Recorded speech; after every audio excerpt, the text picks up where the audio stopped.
the agenda. Public comment, I think, is the next item. Yep. Michael, if you wanted to, we have Michael Arnold in the room here. If you want to just come up to the table. Sure. We should be able to get you on camera here as well with your audio, I think. Jordan, is his mic hot? Yeah. Okay, good. Okay. I'll keep things brief. I just wanted to sort of encourage you to consider loosening parking minimums. I talked a little bit about like why that's a good idea from economic vitality and like improving housing affordability reasons. But a more sort of immediate and self-interested reason for you guys is that S100 is proposing to require all municipalities that have sewer to have one parking unit per dwelling unit, and like that would be the cap statewide where there's sewer. So if that passes as it's written, you'll have to go back and change your parking requirements as they're currently written in a month or a couple months. So just something to consider. Thanks. Thank you. Thanks, Michael. Any other public on Zoom? There is not, no. Okay. So next item, I believe, is approval of the minutes of February 9th. Yeah, that's right. Sorry, Mike, I think I had sent out to you the minutes from our last meeting, February 23rd, but at that meeting, we did not approve the minutes of February 9th. So what was included with the agenda were the minutes for February 9th, not the 23rd. So because they were not included, we aren't able to approve those tonight. So I don't know if you all have had a chance to look over the minutes from February 9th or not. I can bring those up on the screen if we need to give folks a chance to review that. I know the last time the folks who were present, and that was, excuse me. Yeah, so at the last meeting, we had Tommy and Brendan. Right. Brendan. That's right, yeah. And so we tabled the minutes because Joe and Brendan were not at the meeting on the 9th to vote. Yeah, and I recused it just as a general policy. I don't like to approve minutes that I wasn't at the meeting. Right, so we have the minutes of the 9th up for potential approval tonight if folks are comfortable moving forward with those. I'll move approval. Abby, you okay with approving them and want to second it, or do you want to not? You're on mute, Abby, on your phone. Can you hear me now? Yep. Okay, fine. Did you say that you are going to pull them up on the screen, or should I dig them up? Either way, I can bring them up if that's what you'd prefer. Yeah, sure. Yep, let me do that quick. Thanks.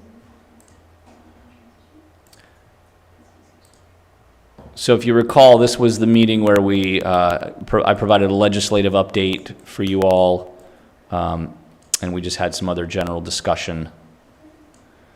Continuing our discussion, I believe we did more parking discussion, and we're getting towards the bicycle parking, but stopped right before that. So I'll just slowly scroll through these.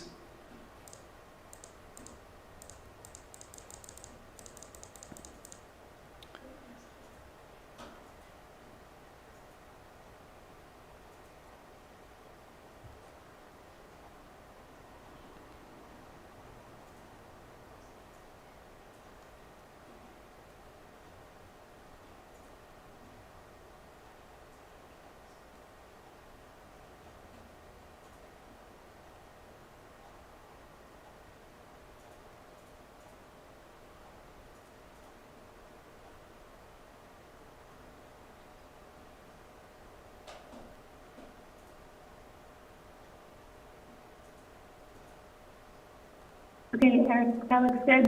Okay. Thanks. So I'll make the motion to approve the minutes of the February 9th meeting. Actually, Tommy made the motion. You just need to second it. Oh, sorry, second. It's all right. That's all right. Okay. Is there any further discussion or corrections, comments? If not, all those I in read favor? it, I read it, sorry, I read it really quickly. I didn't see it in there, but maybe I missed it. Do we include anything about revisiting the commercial space size as it's linked to shared parking in multi-use buildings? I don't know if it's included directly in the minutes, but that was updated, yes. That language Okay, cool. was changed. Yep. Thank you. Any other questions? If not, all in favor, please say aye or raise your hand. And I will too, to make a 3. Any abstentions? Joe, I'm assuming you're abstaining? Yeah. Yeah. And any against? Okay. Great. Thank you. We'll move on to discussion of section 4. Is that right? Yes, so the information I sent out is basically the report on Article 4 with the various sections, including the information up through Section 412, which is on parking. I also included with this document Section 515, which was something we had talked about several meetings ago on incentives for historic preservation, and also information on Section 6.6, which is site plan review, mostly because some of the graphics that were included in the sections of Article 4 that we reviewed have been moved into that site plan review section. So I just wanted to show how we're not deleting them completely, but just kind of relocating them as they're more appropriately included in site plan review. And then Article 9 for some definitions. So what I thought we could do tonight is basically start at the beginning in Section 4.1 and start to re-review the specific changes that have been proposed. And I've got some items highlighted just to make sure that you all are comfortable with what is in here. I also received some written comments from Sarah, so I have those flagged as well to be able to show as we go through. And I see, Joe, you have your hand up. Yeah, I don't know if it's an appropriate time to bring this up, but I am kind of curious about the public comment we just received from Michael Arnold. Sure. About the S100 bill. I don't know if we want to talk about that after the meeting or what relation that has to what we're working on here. Yeah, so what he's referring to, and I believe I talked about this at the meeting on the 9th. You weren't at that meeting, Joe, but there's some legislation moving its way through the Senate. It started in Senate Economic Development.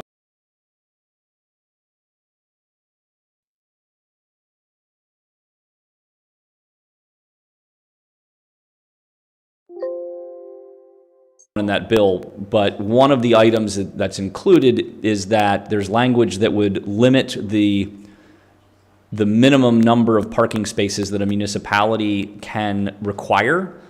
So it basically says that if you have water and wastewater in your community, you cannot require more than one parking space per dwelling unit. I think there's been some change to that allows 1.5 in some circumstances. But in any event, what Michael was alluding to is that if S100 goes through in its existing form, our current regulations as they're drafted would need to be changed again because we require 2 spaces per residential units in the residential A, residential B, and residential C zoning districts. So that bill has not yet gone to the House side. They're on break right now. The legislature is on break right now and anticipating that the Senate Natural Resources will vote that bill out of committee early next week. And then I don't know if it's going to need to go into any of the finance committees first or go to the House side for review. So there's still some work that needs to be done, I think. But yeah, that's what he was referring to. Just thank you for that update, Eric. Is there like a general picture of how long it could be before we see a decision from that, just to know how that affects what we're working on? That's a really good question, Joe. hold on one second. Mike is not on the call anymore, but he did just call my cell phone. So I'm gonna grab this really quick and see what's going on. So, hello, Mike. Yes.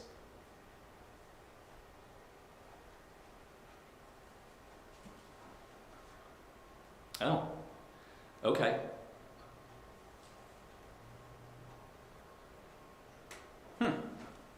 All right, well, I've got you on the phone, technically, so that does qualify you to be in the meeting. So we'll see if we can make that work somehow. We're going to bring them, if you're okay with that, we're just going to bring a mic over and I'll put you on speakerphone here.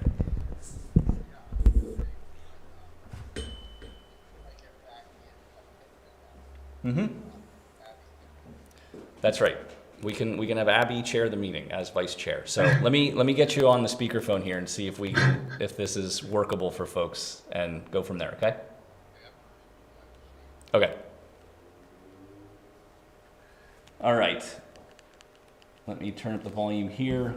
All right, Mike, can you hear me, Mike?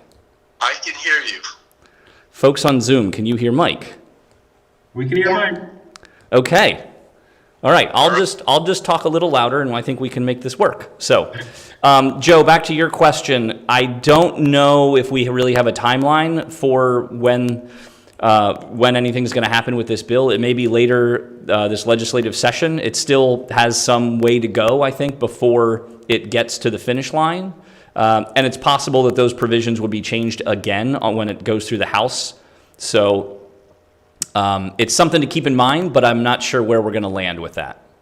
Okay, I was just kind of curious as far as like the energy that we expend on this, if it's just going to, like if it's highly probable that there will be powers that kind of supersede that.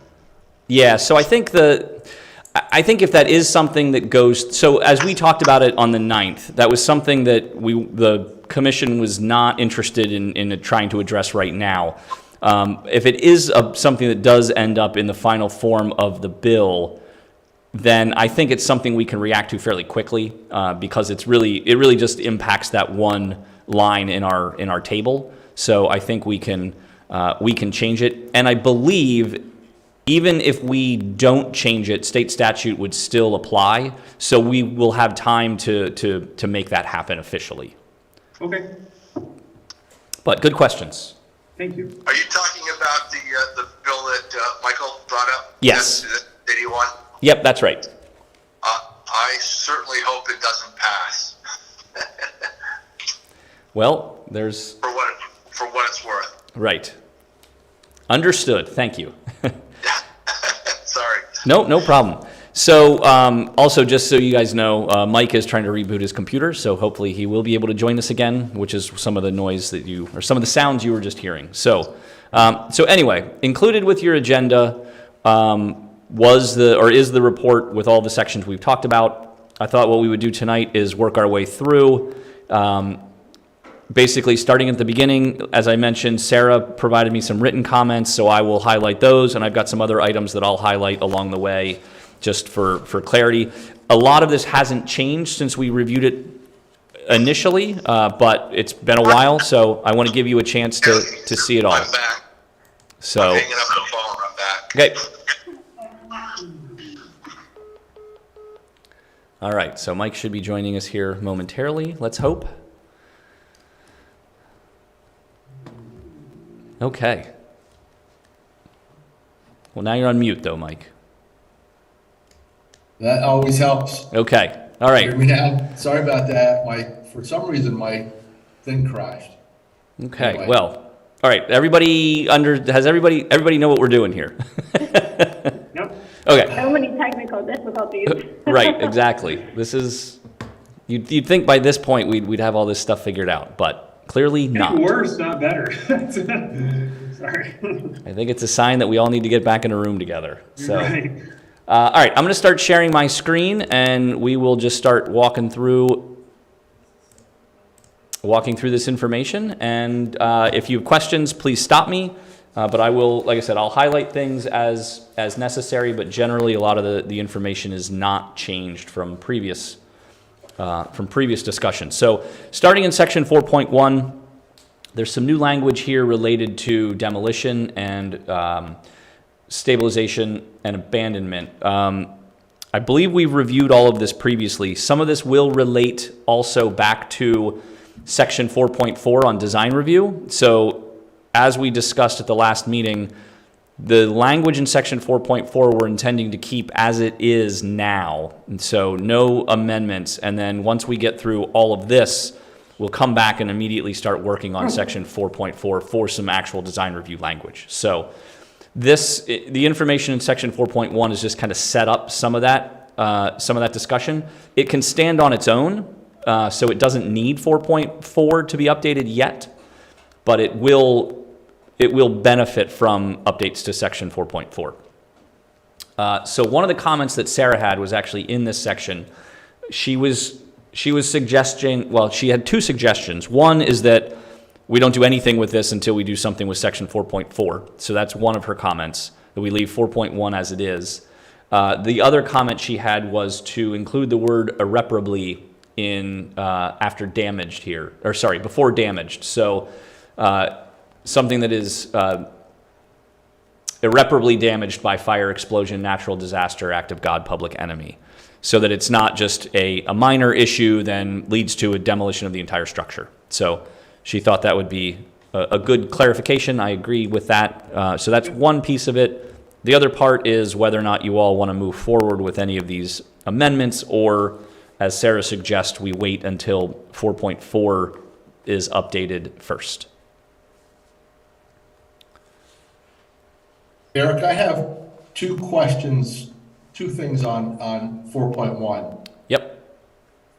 The first one is, I didn't see in here anything about abandonment, so, and maybe it's in a different section. If a use or building is abandoned for a certain period of time, it loses its. So item B here talks about abandonment. Or are you thinking in more detail then, or something other than what's described here? I was thinking more than what's described there. I was thinking more in terms of, I guess it would be a pre-existing non-conforming use. If it's abandoned for more than 6 months, you Yeah, have to start over. let me look here Is quick. that right? I believe there is language to that effect.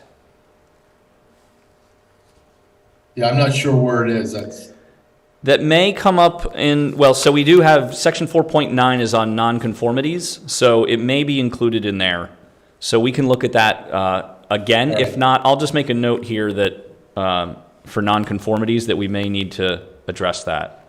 Yeah. The other question I have, and when my computer crashed a minute ago, I had a PDF of this with notes on it, and I lost that, so I have to go from memory. But the A talks about no zoning permits required for all these things, and then down below, and I don't know if it's D or on the next page, it talks about you need a zoning permit.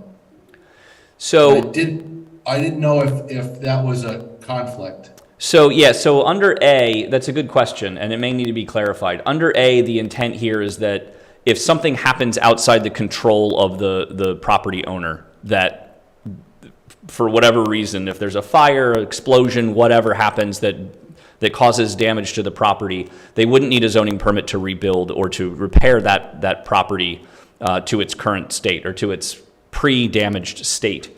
Item D is talking about if you're electing to demo the property or electing to change or alter it yourself, then you would need a zoning permit.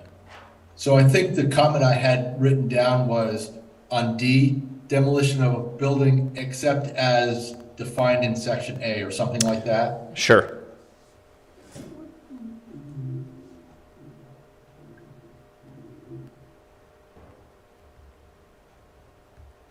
Yep, okay.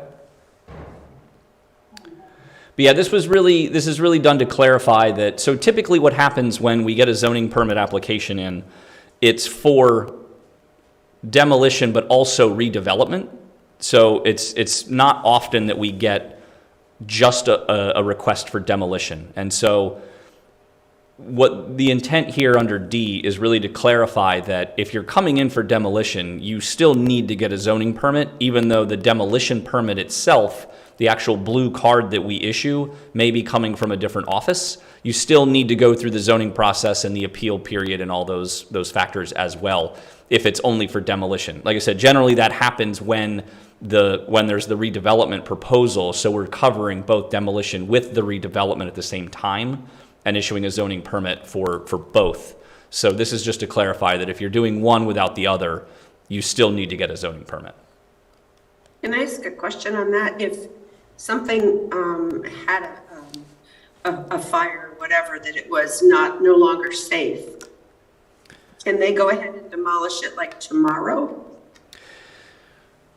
That is a good question. I think there still needs to be, I don't know if it's that quick, quite frankly. I think there's still some investigation that needs to be done. It would seem as though waiting for a permit, though, might not be in the best interest of the safety of the area. Oh, sure. So for something like that, we wouldn't require a permit anyway. So which is what item A is talking about, that if a building is damaged by fire or something like that, where it's completely unsalvageable, then there would be no need for a permit to take the building to the ground because it's unsafe. So what were you referring to in D that would say that you do? I mean, the person who's demolishing it tomorrow probably will want to rebuild, but in D it looks as though they'd have to have a permit for the demo as well as the permit for the reconstruction. Yeah, so D is if there's no issues with the property and they just choose to go in and redevelop. So for example, Okay. like the property at 355 Main Street that was the old Andy's used cars or whatever it was. Yep. They elected to demolish that to rebuild the building that's there now. So in that instance, that's where item D applies. Understood now. Thank you.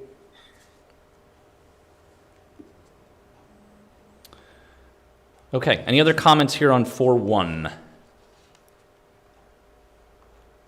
Okay, 4.2. So some of this is going to should be a refresh, just adding in language about public works standards instead of the specific citation, since I don't believe that document exists, or it's not a final document. Existing driveways, item 3 here, we're moving to the end, as we've discussed before. Sorry, Mike, were you going to say something?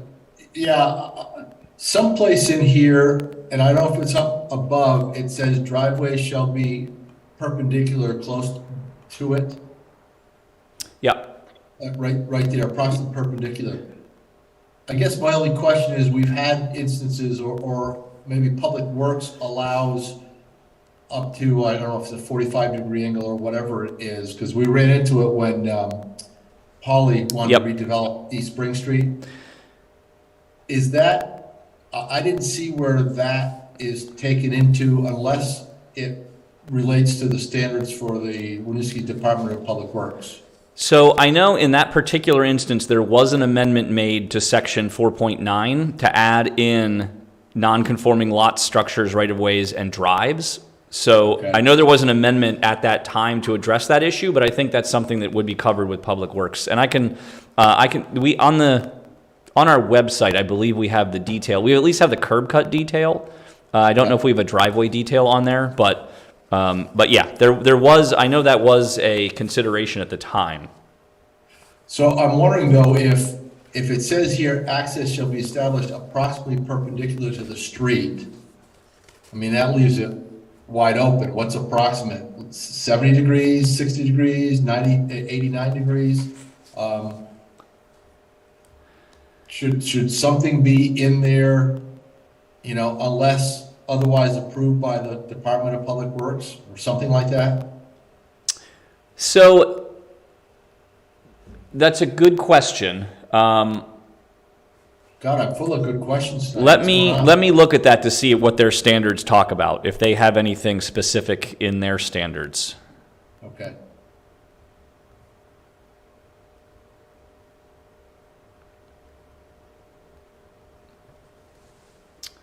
Okay.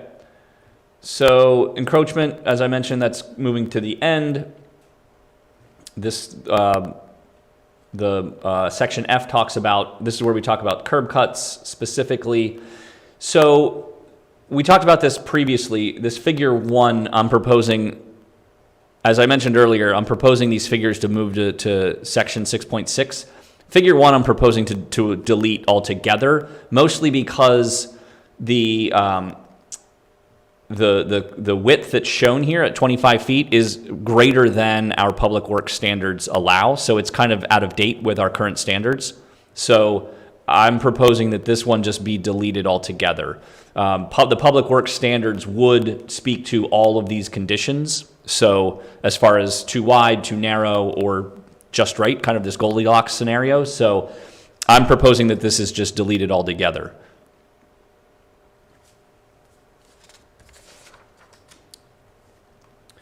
And then figures 2 and 3 and 4, proposing to remove from this section and move into section 6.6.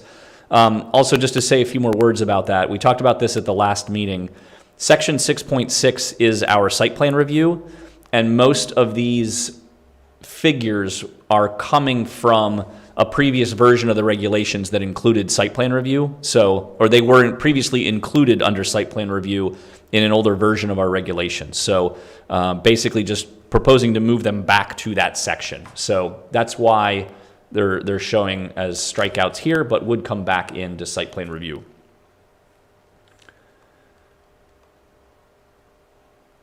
And yep, figure 5 as well, sorry. So no changes there. Here's the encroachment for existing driveways. Sarah had a comment here about if we wanted to require any type of screening against the adjacent properties for this encroachment. I think I kind of go back and forth on that just because sometimes the screening may encroach into the driveway and make it harder to actually put the 2-car width driveway in.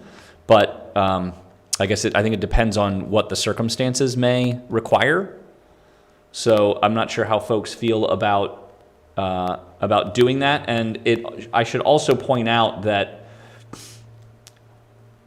there would be a foot remaining with this provision.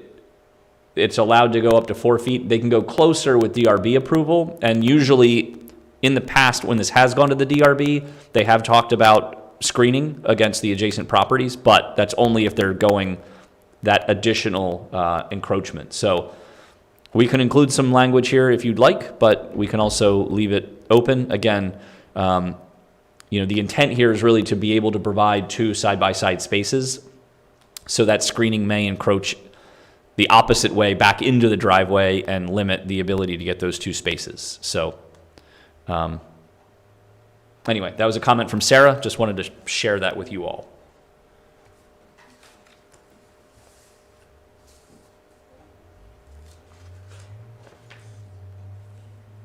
Any thoughts on that? I just had a quick question regarding that, not necessarily directly to this issue, but regarding screening. I was kind of wondering about the Park Terrace project on East Allen Street. A detail of that, there's some screening that's in front of 2 of the entrances. And I was wondering, I'm trying to remember, was that something required by form-based code, or was that something that developers opted to do? Are you talking about some landscaping, Joe? That's no, it's like kind of a perforated wall. Oh, sure. Yep, I know what you're talking about. Yeah. That was, I think the developers elected to do that. Okay, because I'm curious in regards to there's sort of a fine balance here between mitigating effect on adjacent property owners and adding landscaping and hardscaping to ease that, but also possibly creating like a visual obstacle to traffic. Sure. I kind of, because I do often notice what a visibility issue that creates looking up East Allen Street if you're coming from East Spring, that you can't really see around this thing that's been created that's jutting out from the property. Yeah, so what we would do, even if we did require screening, if we were to amend this to require screening against the adjacent property, there's still limitations on how far it can extend forward in towards the street. Mostly, for one, it can't go into the right-of-way because that's city property, and two, we generally require them to lower it, so there is a vision clearance to allow for any vehicles backing out to see pedestrians or vice versa. So there is some requirement taken into or there is some consideration taken into any type of side yard fencing in that regard. So we would be looking at that anyway. I'm also just thinking too that kind of looking at that element as built, that it might be a little bit contradictory to what we're actually looking for as far as the streetscape with form-based code. That like we've talked a lot about having like an engaged streetscape, and actually when you're baffling the door front, like the fronts of the property, has kind of the opposite effect of what we're looking for. I just maybe subject of a future discussion. I don't know if there's ever future edits for our form-based code, but that might be something we don't in fact want. Yep, absolutely. These are living documents, and we can revisit them at any time. So Okay. I'll make a note for future conversation on that. But yeah, that's something to flag. It was somewhat germane to this conversation. Sure. Yep. And I was just thinking about, I'm thinking about my neighborhood and other neighborhoods that are developed, and how many properties actually have screening between the driveway and the adjacent property, and I can't think of any in my neighborhood anyway. I think it's kind of atypical. I mean, yeah, we can leave it out. I mean, there's no, Yeah. it's not something we've required in the past. So I mean, we can just leave it as is if you want. That's, Maybe, Mike, the idea is that the proximity is closer than the way that things have been built in that neighborhood. I don't know. yeah, well, even like where I grew up on Mansion Street, and older neighborhoods, I don't know. Well, I guess I'm in favor of just leaving it out, but. I guess what I would say, there's nothing that would prohibit somebody from coming in after the fact and putting in screening if they wanted to. The difference is that I believe what Sarah's suggesting is that maybe we require that there is screening to be included. And is that specifically if they're encroaching in that 5-foot setback? Sorry, say that again, Abby. Is this screening specifically if they're encroaching the 5-foot setback? I think that's what Sarah's comment was. Yeah, that if you're going to encroach into that setback, then that screening would be required. There's not much room left if you encroach up to 4 feet. You've only got 1 foot left. And it would seem as though putting something screening there would be an obstacle for safe parking too. Yeah, I sort of am thinking about like my scenario with the neighbor, and how that would work. Like the neighbor encroached on that setback, and now there's only like 2 feet between where they park and our house. So I'm like, yeah, with the way that we're developed, I'm not sure. I don't really know how that would work. Yeah, and I think it's also gonna be situational dependent, because like in your situation, Abby, the driveway is right next to your house, but it would create this weird, well, not weird, but a really narrow space in there that's nothing can happen if there's screening in there as well. Whereas if it was on the other side, there may be a bigger gap between, or it may be against an adjacent driveway as well. So it's just driveway next to driveway, depending on how the properties are actually developed. So I think requiring screening overall is, personally, I think that becomes a challenge. One, for enforcement, and two, for just the fact that it may create these just unusable spaces. Mm-hmm. So, okay, so it sounds like, oh, sorry. Not requiring it. Yeah, okay, so it sounds like we'll just leave it as is. Okay. So then under 4.3, So two things. One, I realize that this has an A without a B, so I will correct that in one form or fashion, whether these all just become letters or something else, but that will be changed. Sarah had a comment about this added language, unless otherwise noted in these regulations.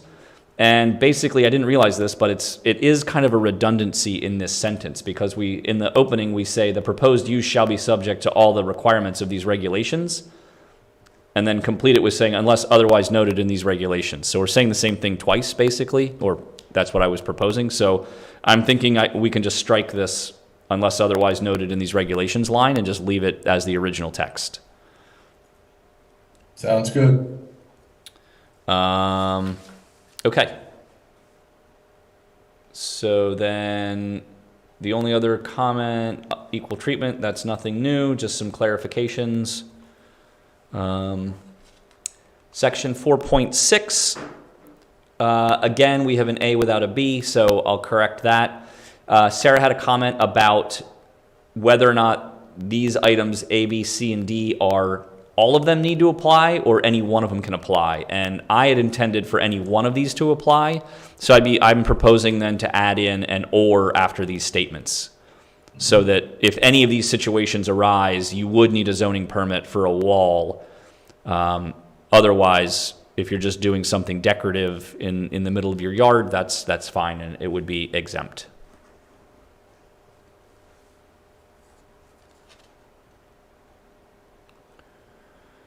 Nothing. I don't believe there's anything new in that section either. So then in section 4.7, this is something we talked about previously with the language. So nothing new has changed here, or nothing has been proposed since the last time we talked about this and settled on this language. And I should also mention that after you're all comfortable with this review, we would still hold a public hearing on all this, so there will be another opportunity to look at it again. So don't feel like you need to be fine-tooth comb with everything right now. You're welcome to, but if I'm moving too quickly for you, please stop me, but also know that there will be another opportunity or more opportunities to look at this information.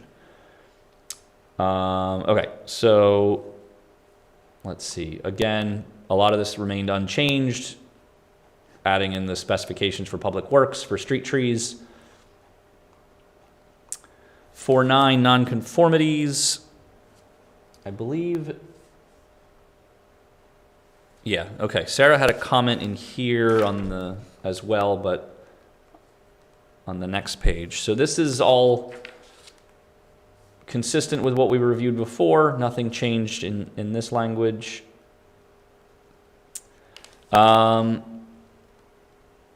Okay, so under item 5 here with nonconformities, Sarah had a comment about, for this sentence of item 5, at the end, basically changing this to read, changes of use in a non-conforming structure are allowed provided the structure must be made, hang on, I may have translated that wrong. Changes of use in a non-conforming structure, must be made in accordance with section 4.9E and as follows. So kind of rewording this a little bit. So, so basically she was suggesting to strike the are allowed provided the structure is not changed or altered unless done.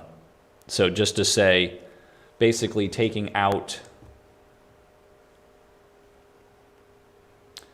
this text. So deleting that text out.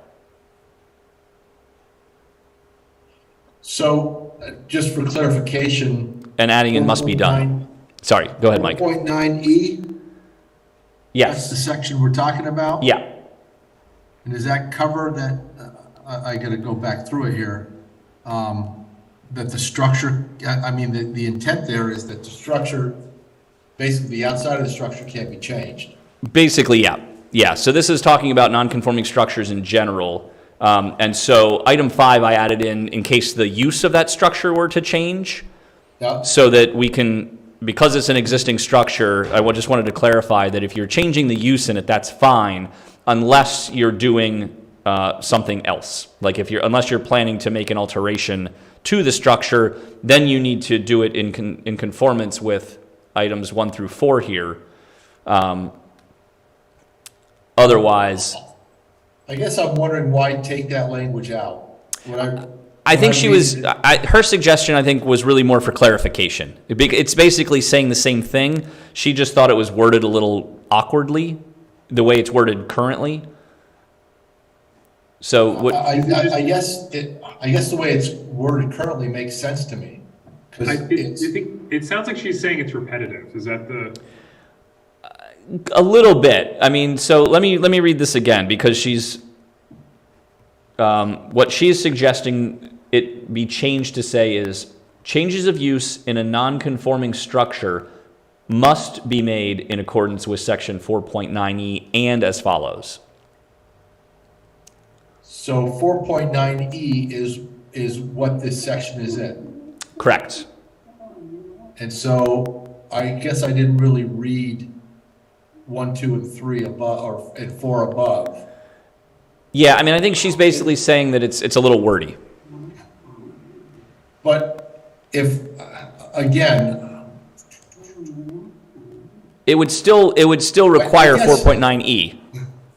yeah, I guess that's okay, because as I look back now, like number 1 says, does not increase the structure's degree of nonconformity, which essentially says you can't expand it. Right. Yeah. So yeah, Okay. she's basically saying remove this language that's highlighted, but in its place say must be made. So it would say changes of use in a non-conforming structure must be made in accordance with section 4.9E and as follows. Yeah. That makes sense, because it does reference the fact that you still have to do everything from 1 through 4. Right. So I think she's just rewording it to clarify and to make it a little less wordy is what she's suggesting here. I think that's fine. I'm just wondering if, when I see section 4.9E, it makes me stop and think, okay, what is section 4.9E? Does it make more sense, items 1, 2, 3, and 4 above of this section? I guess it's fine the way it is. So you're comfortable with the language that Sarah's suggesting here? I think so. Is that what I'm hearing? Okay. Okay. Let's see. Then moving along. Nothing new changing here. Or nothing that we haven't already discussed. Can we stop for a minute and go back up to 1? This one or a different one? Yeah, keep going up to the right there. Okay. So this is saying that if you're converting a non-conforming non-residential use in the RA, B, and C zone, you can put in up to 6. In the RA and B zone, you can put up to 16 residential units. That is what this is saying. Yes. Or 24 residential units in an RC zone. That's correct. And so currently in a RA, B, and C zone, the density is like 4 units an acre. I mean, it varies, but roughly 4 to 5, 6. Per acre is, let's see. In the RC right now, I think a per acre calculation is like 15 units. The RB is roughly 10 units, and the RA is roughly 8 units.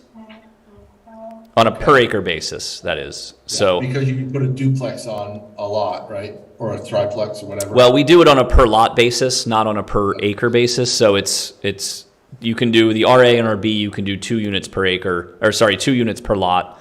RC, you can do 3 units per lot, and it's based off the minimum lot size requirement.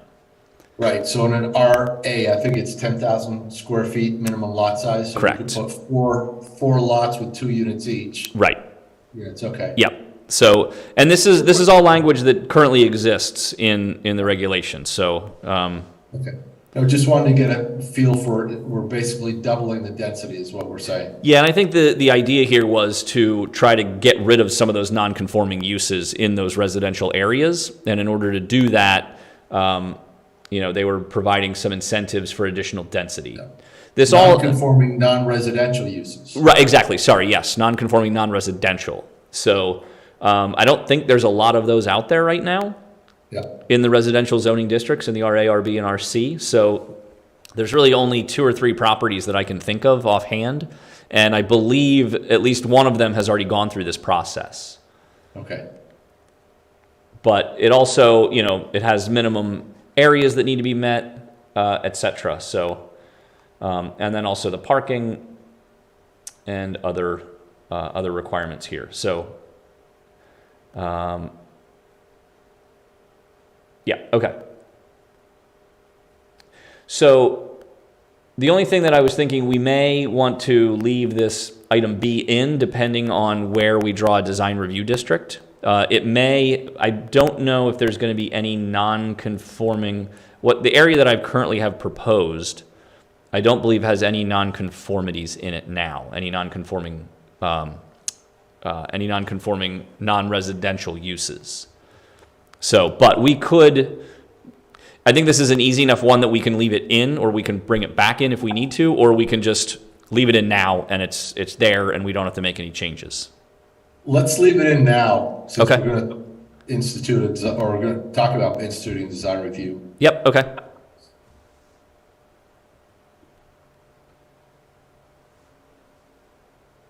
Okay, yeah. So, all right.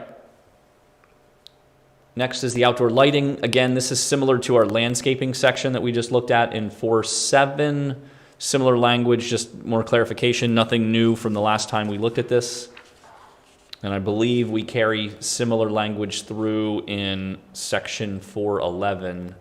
Yeah, similar language as well. Adding in this language, again, nothing different than what you've reviewed previously. And that brings us to parking. Everybody's favorite. Absolutely. So I don't think there's anything new on this first page. Just to highlight, we did provide that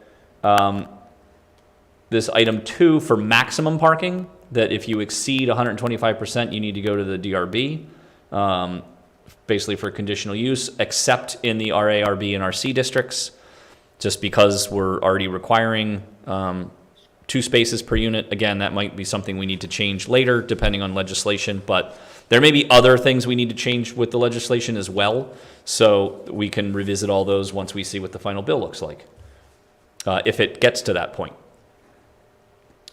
So nothing new there. Let's see, the use table itself, I don't think there's anything new here since the last time we spoke. The biggest discussion I believe we had was on schools. We landed on 3 spaces per instructional space. So I do have a definition for instructional space as well that we can look at in a bit. But I don't think anything has changed here. I will say that again, I think I had advocated for increasing some of those minimums, because we reduced by a half or a third some and by a lot more for others, but I think everybody else was comfortable with these, so I'll leave it alone. Okay. Just want to get it out there. I disagree with some Right. of them, but Understood. So then we get into parking adjustments. This green language was moved, so it's not going away, just moving to a different section. Similarly with the last part of this parking adjustments language, I believe it's just moved down here, quite frankly. The shared use section, so Abby, this will be new for you. I don't believe you were with us the last time we spoke about this. But so this is what I after our last conversation, this is what I drafted to kind of clean this up. And I believe, it's been a little bit since I've looked at this as well, so I will try to explain this as best I can. So part A is for one non-residential unit and sharing with residential parking. So mixed-use buildings with just one space, one non-residential space, can share the parking, 15% of that with the residential parking. So this, to your original question earlier, Abby, about the minutes. Previously, there was different tiers and thresholds for the percentage of parking that could be shared based on the amount of square footage of the non-residential. I changed that to basically say that 2 or more non-residential spaces can share 30% between the non-residential spaces. So really what this is intended to do then is say, doesn't matter how many non-residential spaces you have, if you've got at least 2, those 2 spaces can share parking among themselves only. So, and the example I thought of was 211 Main Street, where the Fusion Cafe and Wicked Wings are located. That was originally proposed as 3 spaces. They combined 2 of them to make, I believe, the Wicked Wings space, and kept the 3rd as it was. So they originally proposed 3, and now they have 2. So this item B here would still apply in either of those scenarios, that the parking, because they still need the same number of parking spaces for the total square footage. It's about 5,000 square feet total. That way they can cut it up however they want for the number of units they have. The minimum parking is still going to be the same regardless of the number of spaces, and they can share among those spaces equally, or up to that 30%. So instead of trying to differentiate between the size of the space and a certain percentage, and if 2 units get combined or 2 units get split up, then that's a different percentage. I just looked at it as 2 or more spaces, 2 or more non-residential spaces to be able to share among themselves. And then item C, I believe I added in some extra language on the accessibility portion, and just to clarify that what we're talking about as far as measuring the off-site component. Or sorry, measuring if they are in a location.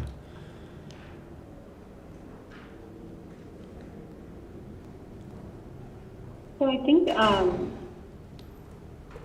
for the parking adjustments, I think the conversation had been was using this sort of an incentive to be able to share your spaces with the non-residential uses, and that we could word this in a way that encouraged developers to use more of their first floor space for non-residential uses, to kind of get more of that storefront office space, providing jobs, having access to retail, and using this like sharing accommodation to encourage developers to do more than the minimum.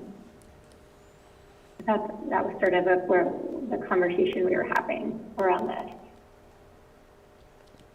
So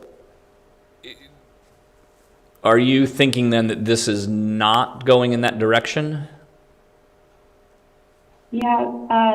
I guess unless I'm misunderstanding it, it looks like to me it's not about like the space being used. It's really just about how many non-residential units that they have within the space. So like the development the big one off of Main Street. Park Terrace. Has a little cafe. Yep. Yeah, it has a little cafe in it. And then across the street, I actually don't think they have any commercial space. But anyway, they have a little cafe in that one. And it was like, oh, wouldn't it be great if there was more than just a little cafe in there? If they had used some more of that storefront for either employment or, other retail space. Could having an incentive about sharing parking get developers to do more than the minimum, so that we have these more of a mixture of uses happening in these buildings along the gateway? Yeah, that's a good question. So I think some of that is driven by market and how much non-residential space the property owners think they can actually lease. And I think also is a factor of where the building form standard, what building form standard the property is located along. So in certain areas, we do require first floor non-residential, so they don't even have the option, they have to do it. And in other areas, it is an option. Right now, our shared parking requires a minimum of 10,000 square feet of non-residential space. So I think right now our shared parking isn't doing anything.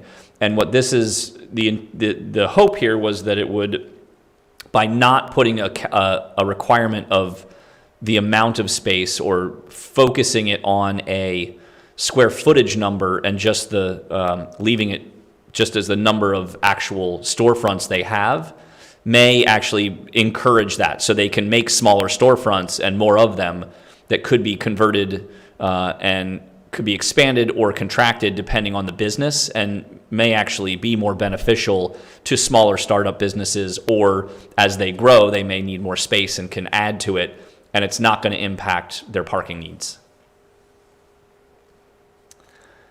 So the way that it's currently written, they have a minimum parking standard. 30% of that minimum can be taken out of the residential parking lot. So Allocated parking. Is that how that reads? So right now, the way it's written is that you need to have 10,000 square feet, and I believe it's only for the non-residential that can be shared, but they can share up to 60% of it. And Abby, only for the, yeah, if I heard you right, B is talking about, in A, it's one unit can share 15% of the residential parking. In B, two units or more can only share the non-residential parking. Correct. That's the way it's written right now. So that if you have multiple storefronts, they could be, one could be an office, one could be a restaurant, and they can share their parking because they have different hours of operation. Similarly, under A, if you just have one space, like the Park Terrace example, if they only want to build in one space, they can share with the residential uses that are there as well. Gotcha. Okay, thanks for that clarification. What's the difference between what was previously there, Eric? I'm not tracking this well, I'm sorry. Yeah, no, that's fine. No need to apologize. So the current shared use requirement is that you have to have 10,000 square feet of non-residential space. And okay, non-residential space. right. And we're not seeing anywhere near 10,000 square feet of non-residential space being built right now in any of these projects. What about the 60%? So that's 60% of that non-residential parking is what can be shared. So I think my guess is that this is really more intended for some of the industrial uses that we have, so that when they're doing shift work or other things, they don't need to put in, they don't need to build to an industrial standard, which currently is listed at 3 spaces per 1,000 square feet. So if you're doing a 50,000 square foot building in an industrial area, you would need 150 parking spaces, but that 50,000 square feet might only have 15, 20 shift workers over 3 shifts. So you don't need anywhere near that parking for what's there. So I believe, and this is only speculation, I believe this shared use provision was to say you could share up to 60% of that in your non-residential space. But I don't really know how that works. I haven't had to use this because nobody's built anywhere near 10,000 square feet of non-residential space since I've been with the city. So I like the idea that it's no longer the 10,000 square feet. That makes perfect sense to me. I just wasn't understanding the 60%, but I do understand what you have in B. So the minimum requirement for non-residential parking, can you go back up to the table and show me what Yep. that would be? If it's a restaurant, it's one space for 500 square feet? Yes. Yes, that's correct. So if it's 5,000 square feet, that would be 10 spaces, right? I believe that's, it would be 20 spaces. One space for 500? No, sorry. 10 spaces, that's correct, yes. And so if you had two restaurants, each of which was 5,000 square feet, instead of requiring 10, they could be sharing and have 7? I think that's right. Each, yeah. That would be 7 each, so a total of 14 on the site in that case, Right, instead of 20. right. Right. Yeah. And that makes sense to me, and I just wanted to make sure I was understanding it in that way. Yes, that's the intent, is so that when you have, or if you had an office use, for example, next to a restaurant, they could still share those spaces because they're going to be on off-peak times. And similarly, if it's two non-residential uses, they're going to potentially either be on off-peak times, or even if they are both restaurants, they're going to have different turnover rates, so those spaces will be opening up more regularly. Whereas if it's a residential use, people are either gone most of the day and then there all night long, so those spaces aren't Right. turning over as often. Okay, So yeah, so this went away from a square footage based to more of a unit, a number of units, number of commercial storefront space. So they can be as big or as small as they need to be based on the market. And the percentage is, they're still going to need the parking. It's just going to, if they add, or I guess if they cut up the total area into, if they start with 2 spaces and then add a third, they still have the same number of total spaces needed overall. It's just now they can share them with each other a little bit differently. So I think it gives more flexibility to a property owner that's looking to put in non-residential space. So Eric, your example of the industrial use prompted a question I hadn't thought about. We are not providing, and I'm okay with this, we're not providing shared parking use for strictly non-commercial, non-residential properties. Has to be a mixed-use property. That's correct, yes. It has to be mixed use. Okay. Yes. I'm good with that. I just wanted to make sure I'm understanding it. Yep. Yep. So, okay, great. And then item C here is really related to the Parking garage, right? it's I think it's more related to the, yes, I believe that's correct, for shared parking. So that they're within, yeah, so if a business is, or if a non-residential use or mixed use is within 500 feet of a municipal facility, they can put all of their non-residential parking in that location. Thinking about the businesses in downtown on the west side of the circle that they don't have any parking on site, but they are all within 500 feet of the parking garage. I think makes sense to allow them to utilize that as their parking requirements. Okay. And we talked about in C that you've got in there, you've got to be able to access it through a complete ADA accessible walkway. Yep. And there's available parking. Yep. Absolutely. Yep. Those are in items I and II. Right. Yeah, I tried to say that. I think Abby wasn't here, so I don't know if she had seen that, so. Yep. So, and then I don't know if I had this in the last one, but item G is really to make sure that if it's a phased project, that if they're building all residential in the first phase and they have future phases proposed for non-residential space, they can't take advantage of that, of the shared parking until those future phases with the non-residential uses come in. So you can't presume that the residential phase, because there's going to be a future non-residential phase, you have to do it based on when that non-residential use is incorporated. So you're not building less parking than you might otherwise need when you actually are going to need it. Okay, so then part 2 is the TDM section. I don't believe anything has changed since we spoke about this the last time. I don't think. But this is all, again, credit goes to Abby for this. Most of this language, if not all of it, came from her. Eric? Yeah. Sorry, on D, I think it is. This item D?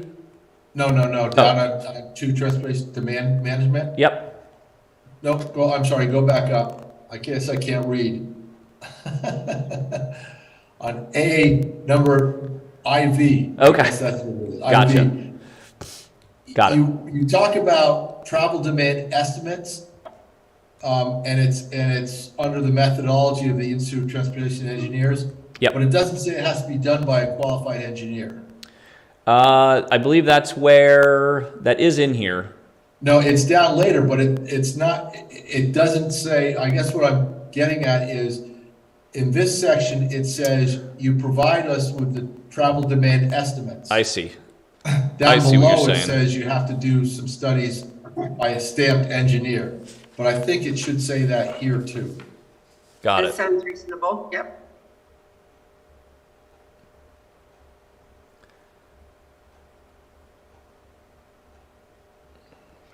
Okay, yep, that makes sense. I mean, I think typically to access those ITE trip generation estimates, you pretty much need to be an engineer because the document is so expensive, but that's an easy add and happy to do it. So, Oh, I say that because we've had situations where property owners tell us what the demand is. sure, yep, nope, understood, absolutely. Okay. So let's see, moving on. Yep, nothing new here.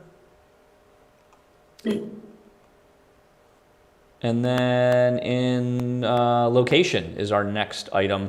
Again, I think this is pretty consistent with what we looked at previously. I think I updated this with similar language to the shared use about the ADA accessible pedestrian pathway. So just to have the consistency in all these different sections. So I think that's the only change in part 3 here. Public parking, I similarly added that language somewhere, under item I down here, that it's the ADA, and under II with the ADA. But this was updated based on our last conversations for the location to be within 100 feet of the proposed development, and et cetera, et cetera. So similar language with the 500 feet of the garage. Yeah, ADA accessible in all of these other options. So some of this was updated a bit, but pretty, I believe, consistent with the discussions we had at our last meeting about it.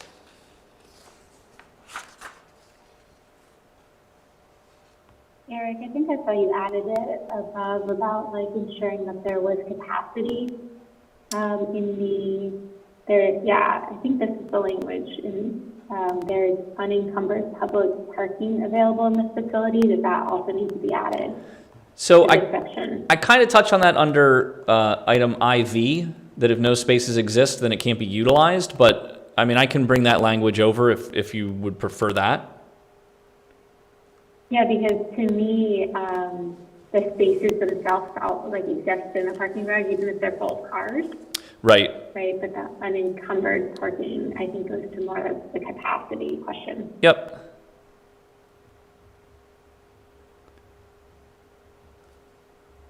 Yep, I can add that in. Thanks. Absolutely. Okay.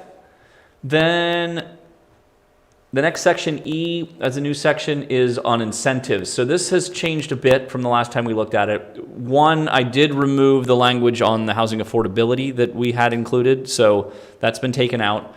I changed it to, I believe it was 1.5 spaces previously, reduced it to 1.25. based on, again, our discussions, because we have that requirement for the extra one space for every 4 units, this would basically eliminate that with the underground parking. Sorry, just to make sure I stated that. So this would apply to underground parking. And I believe those are the two. Oh, and then that only residential parking can be counted towards this incentive. So if the parking is for residential uses, it can be counted. If it's not intended for residential uses, it would not be counted in this incentive. And then on the electric vehicle charging, this was also updated to eliminate the level 1 chargers as having any incentive, and then level 2 for a space and a half, and level 3 or higher for 2. These can't be individually assigned, and they cannot be the same chargers used to meet the commercial building energy standards except level 3.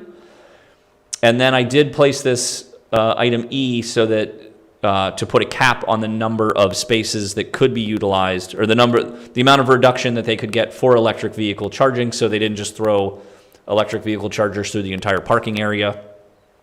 And then I also added item 3 to say that either you can do one or the other of these incentives. You can't do them both. So if you're taking advantage of one of these incentives, you're either doing the underground parking only, or you're doing the electric vehicle charging parking only, and you can't combine those two with the intention. I believe we talked at the last meeting, or the last time we talked about this, so that you're not just completely reducing your parking to a point where you have almost no parking on site.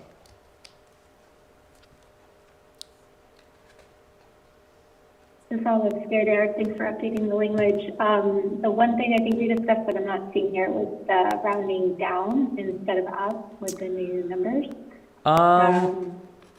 Yeah, I thought I had that in here.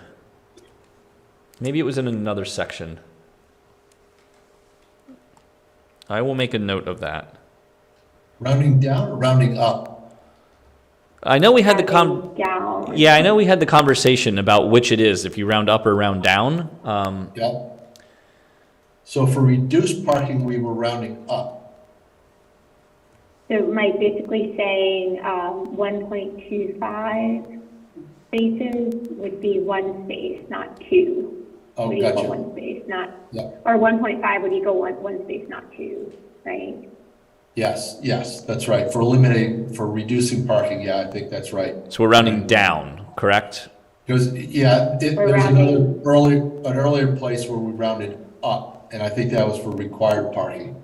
I think that's right. Yes, Yeah. that is what we just discussed. Okay. Good catch, Ann. Yep. So yeah, if we round down here, I think we would lose less parking. Right? Yeah, I think that's right. So, okay, yep, I'll make sure to add that in. And then under handicap parking or handicap accessible parking, we're eliminating this and basically just saying you're going to follow the ADA standards for accessible design, so that when those change, we don't have to update our regulations, and can eliminate that section. Eric, I'm going to do a time check at 7:52. Yep. So just keep that in mind. Yep. So we do have a little bit more to cover in this if you want to keep going.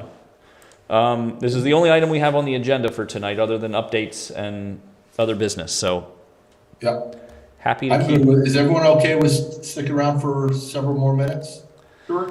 We're getting right into the bike parking. So and we have Abby here to talk about this as well. So since we did have some questions at our last meeting. So here under item G, we're talking about bike parking. I did add in some language at the end of this section to talk about. At our last meeting, we did talk about having some sort of minimum. So I added this last sentence to basically say, for all uses, we're requiring at least one rack with a minimum two bike capacity for short term, and at least one long-term space, regardless of the size of the project. So that there's at least some short-term and long-term parking included with all of these uses on the next page. And then on the use page, I don't know if I changed anything here. I know that we did have some discussion about whether or not some of the long-term numbers were too high, and if we should maybe look at bringing them down versus the short-term. And I don't know, Abby, if you had any thoughts on that. Kind of going back to the previous discussion about shared use parking, I'm not sure that we're seeing a lot of like personal service and retail that are getting into the 20,000 square feet size. So I don't know if it makes sense to have those that large. Again, now that we have the additional requirement that at least one short term, or sorry, at least 2 short term and 1 long term per any of these uses is required, it may not be as critical that we try to dial in the numbers as much. So just wanted to, I know, like I said, I know we started that discussion at our last meeting, or we had some of that discussion, but we were definitely wanted to wait until you were with us, Abby, to really get into it in much detail. Yeah, thanks. And I was able to balance off these numbers off locomotion, and they came up with the same concern about the personal services or retail. They thought 20,000 gross square feet was too big. Their recommendation was, and this is for the long term, to Right. do the 6,000 gross square feet of floor area instead. So sorry, and you said, kind of goes through. Yeah, go ahead. and you said that was for the personal service? Yeah, that personal service or retail sales for the long-term parking, that 20,000 gross square feet was too big, and that 6,000 was their recommendation on that one. Was that the only one they had any comments on? No, there's not, the next one as well. Yeah, if it's easier, I'm happy to send them to you. It's not all of them, but the next one, again, for the long term, they changed 2,500 gross square feet to 1,000 gross square feet. But the following ones stayed the same, with the exception of, industrial there. They made a recommended change to, and then a couple of them got flip-flopped at some point, like office and,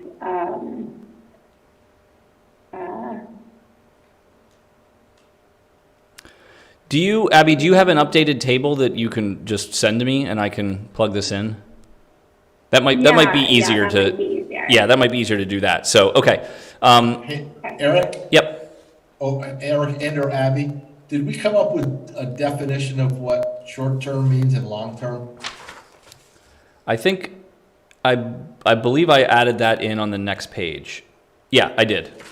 Okay. Well, the bottom of this page and the top of the next page. So yes, I did add in some language to that because of that point. So so Abby, if you can send me the updated tables, I'll plug them in, and that way we don't have to go through these one by one right now. Save some time. Yeah, absolutely. Great. Just curious, Abby, where were you getting those numbers from? What was the source? So the original table, which, like you said, some of them are flip-flops, like there's the short term should always be more than the long term. So like for some reason the industrial and office got flip-flopped on this copy that you got, but these numbers were all based off the City of Burlington bike parking requirements. Locomotion, the local bike ped advocacy group, take a look at them to see if it squared with what their recommendations were. And they picked up on some of the gross square footage issues that it sounds like the planning commission talked about at the last meeting, which is like Winooski small, we don't have a ton of big buildings, like they're too big for the size of our establishment.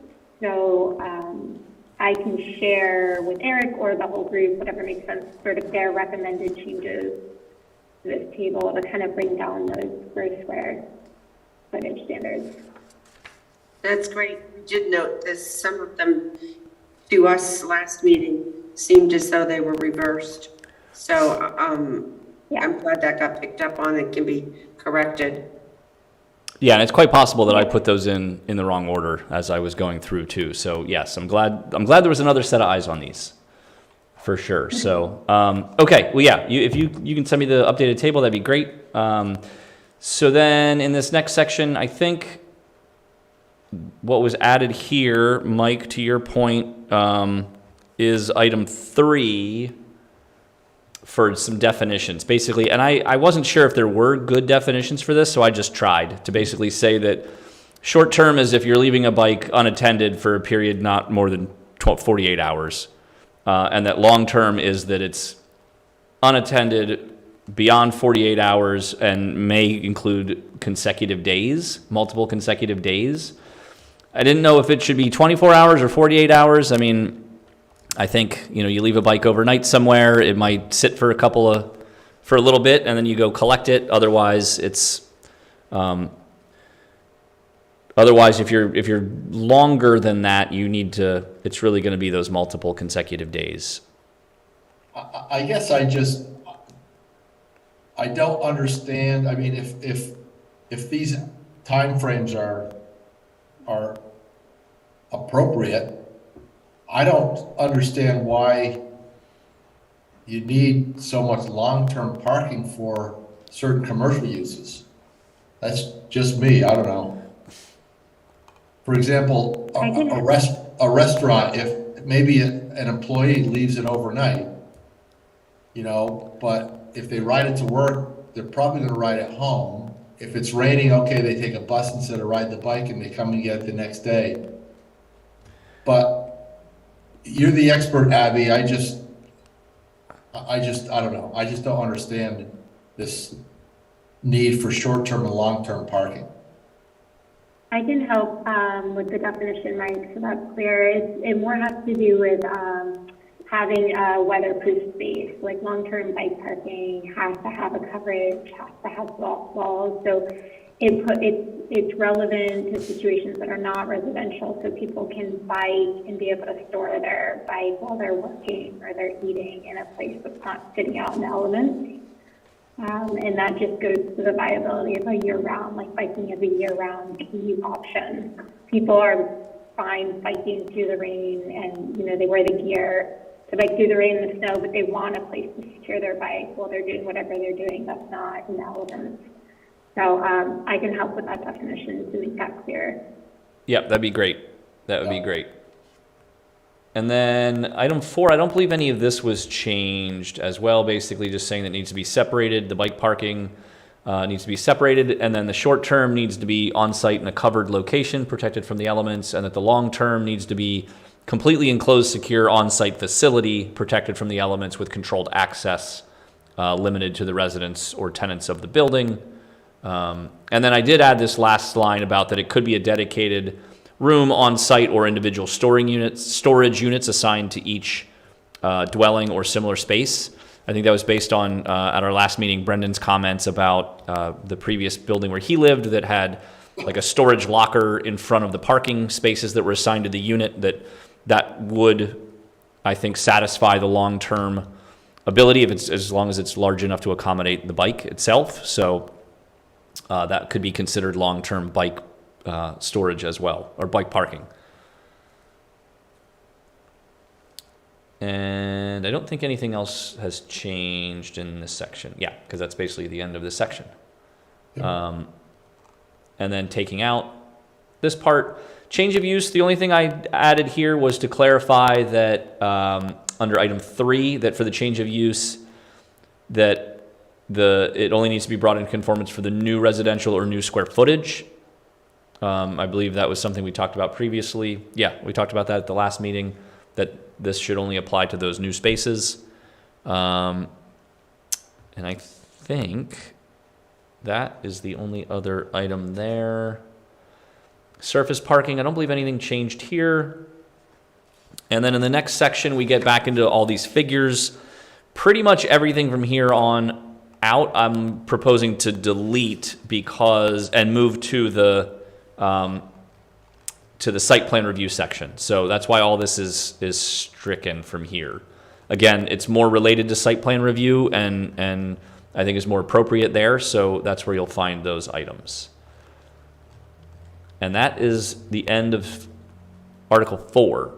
So Okay. it's 8:03. That might be a good place to pause. All right. If everybody's comfortable. And then we can look at, so this language, just as a quick primer for everybody going forward, Section 515, the adaptive reuse language that we developed to kind of replace the design review kind of as a temporary step.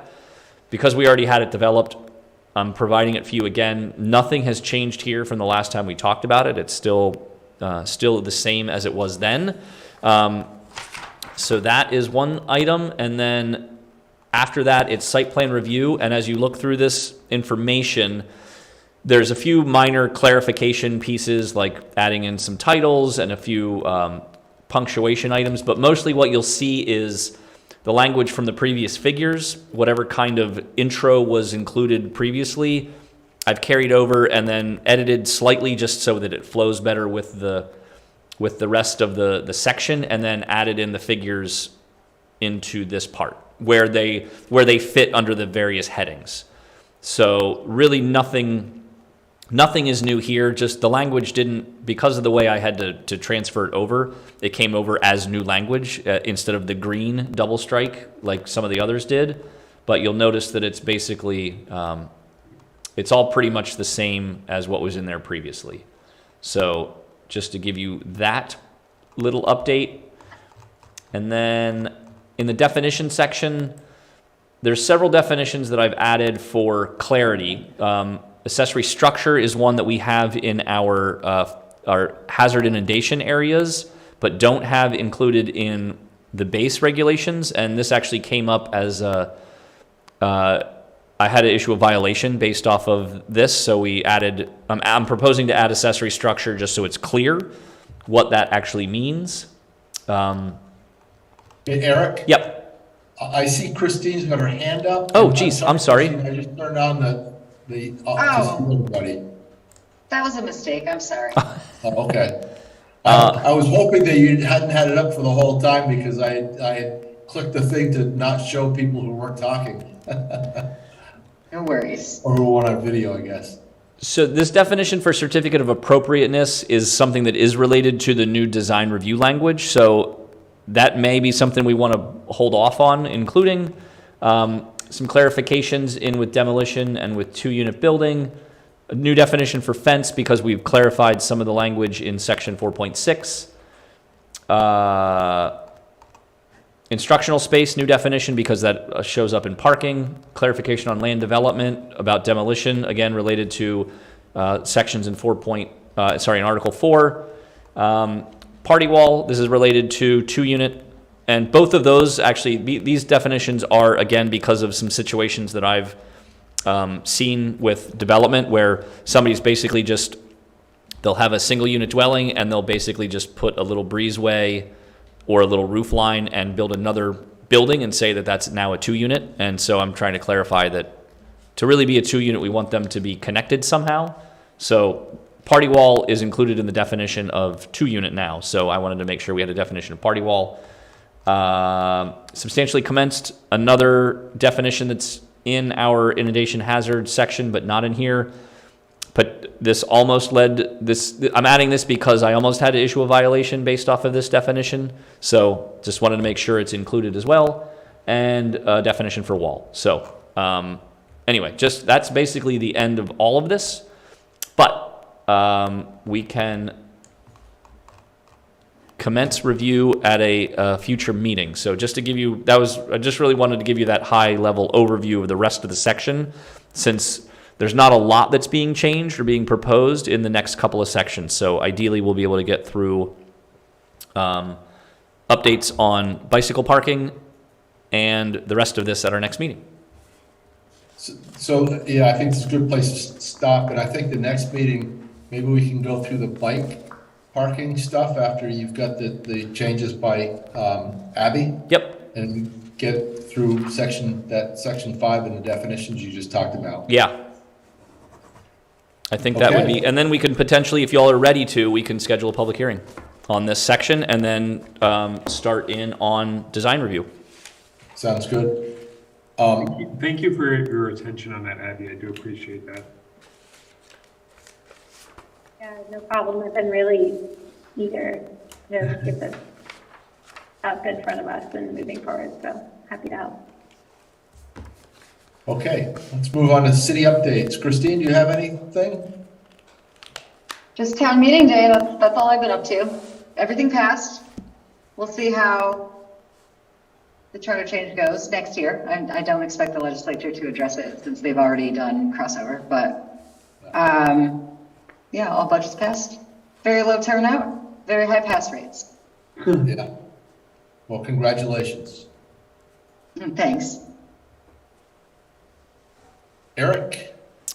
The only update I had under city updates is next Thursday, we will be having a Development Review Board meeting. The Development Review Board did issue their decision on St. Stephen's. Their decision was to reopen the hearing to take some additional testimony. Their testimony that was provided at the first hearing back in February, there was some question about whether or not the church actually is included in the state register. So the DRB wanted to reopen the hearing to take testimony on that question specifically, so they have a better sense of whether or not this building is in fact listed or not, mostly because that hinges on the decision that was made to issue the zoning permit. So they will be having a hearing next Thursday just for that one, basically to take testimony on that specific question so that they are better informed on issuing their decision. Otherwise, Are they asking experts to come in? so they are giving the appellant the opportunity to provide that testimony and invite in who they want to make sure that they have a clear picture on whether or not it is in fact listed. So I believe the agenda should be posted. I think it may have actually gotten posted today. So I saw it. the documents that were provided by the appellant are included with that agenda attachment. So, Okay, thanks. yep. When is that meeting, Eric? It'll be next Thursday at 6:30, the 16th. I saw the And is it permit. the same? Sorry, what was that, Abby? I was going to say, is it the same format where they have like a certain number of days to respond and then there's a certain number of days to appeal? What's the timing look like? So, yeah, so if the DRB closes the hearing, they will have 45 days to issue the decision, and then that decision will be posted for 30 days for potential appeals. And that appeal goes to the environmental court? That appeal would go to the environmental court, yes. Yep. I should say, if there's an appeal. Correct. If it's an appeal, that's right. If it is appealed. Sorry, Joe, you were asking a question there as well. Well, I was just saying, I read, because I will often walk my dog around that block in front of St. I was seeing the signs posted for the hearing, and my understanding is that it's open, but they're only looking for testimony from people who are like basically accredited professionals who can give kind of attest to whether or not it's historic status. So I don't know that I think what they're looking for is really just for that testimony to be provided. And yeah, I think having some formal experts or expert be able to provide that is what they're looking for. True. Yeah, now that I'm thinking though, you can't really limit who speaks at the public meeting, right? That's right. Yep. Okay. Interesting. Okay.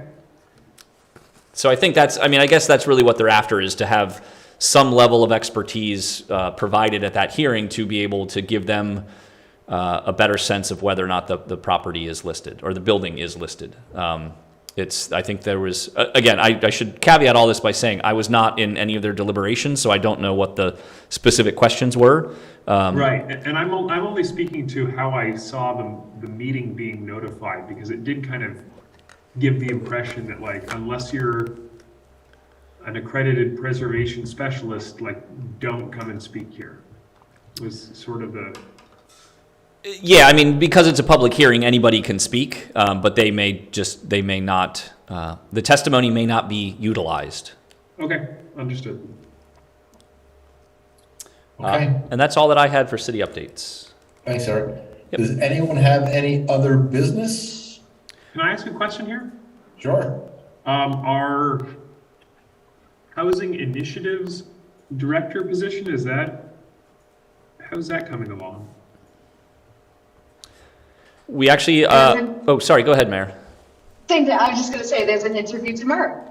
Ah, I was going to say the same thing. good to know. I had one thing to share with the group. We had an interview with a bike share provider today. It looks like we'll move forward with them. So that's Winooski, South Burlington, and Burlington would be the participants under the umbrella of CATMA. And so if all goes according to plan, we should see bike share bikes on the ground in May. So Wow, great. we will have an opportunity to weigh in on the locations. And I also sort of, I mentioned because Colchester's not involved, if it was possible to be able to draw the zone map so it would cover the Shaws, just because I think a lot of people are shopping there, and Winooski doesn't have a full grocery store. But I didn't know if there were other places on the other side, anywhere in Colchester that you guys would want to be included in the zone. I feel like the grocery store is a big one. You're talking about the zone for the bike share? Yeah, so basically the bikes, it's once they get outside of the operating zone, they like lock up on you, right? And I could just see somebody trying to pedal to the grocery store and getting locked up like on the interchange. So is that different than what was there last year? That I know I don't know if the MPO did or if it was CATMA. It was CATMA, yeah. So the same group is the one that's administering it this time, but the bikes didn't lock. You had to, you were assessed fees if you walked outside the service area. But you could there was nothing, the assist did not cut out if you wanted to pedal out of the service area and then come back and lock it within the service area. So that's like a pretty big difference with the share. I was going to say, in addition to Shaw's, a high school class told me that they want to be able to get to like Costco and the bowling alley and stuff for employment opportunities. Oh yeah, that's a good point. And something else that's being discussed is like the bike shares have an 18 plus age limit. And if that's something we want to enforce in the new share. So it was a discussion today because the way they do it in most markets is you upload like a driver's license or something to show like your age, but that we wouldn't have to do that if we didn't want to do that, because I know that there's younger populations that are interested in accessing the bike share. So I think the next conversation is to maybe with Colchester, and I guess I'll connect with John and see if he wants to initiate that conversation with the folks over at the DPW in Colchester to see if they would be okay having just a small section of their town included. What about St. Mike's? St. Mike's wants to be included too. It's just, I don't know. Yeah, Donnie, that would probably make sense to have just a conversation about St. Mike's at the same time, because it really is not far from our border. Right. So hopefully at the next meeting I'll be able to like announce who it is and provide more of an update. That was, we get to try out the bike today and meet them and kind of ask a lot of questions, and those are the things that came up. Great. Good discussion. Great. Thank you. Yeah, thanks, Abby. Any other business? I would Otherwise, just, we'll talk about the next meeting. Eric? yeah, I was going to say, I would just note our next meeting will be March 23rd. So 2 weeks from tonight, I believe. Yeah, 2 weeks from tonight. So we'll continue our discussions on the proposed amendments and hopefully get to a point where we can set a hearing. And hopefully we won't have any technical difficulties. Right. When do you need the updated chart draft language? So I will try to get that agenda out next Thursday. So if you can have it to me before then, that would be great. Early next week would be fine. By like Wednesday is okay? Yeah, that's fine. Yep. Okay. Okay. Thanks, Christine. I'm looking for a motion to adjourn. So moved. Second. Second. All those in favor, please say aye. Aye. Anyone want to stick around? I don't think so. So thank you, everyone. Mike, did you vote on that or no? I didn't need to because we have plenty, but you can vote on the adjournment. Yeah. You know I want to adjourn, so you might as well put me down as a yes. All right. Just want to make sure. All right. Thank you all very Good night, much. everyone. Have a great Good night. everybody. Thanks, everyone. Have a good,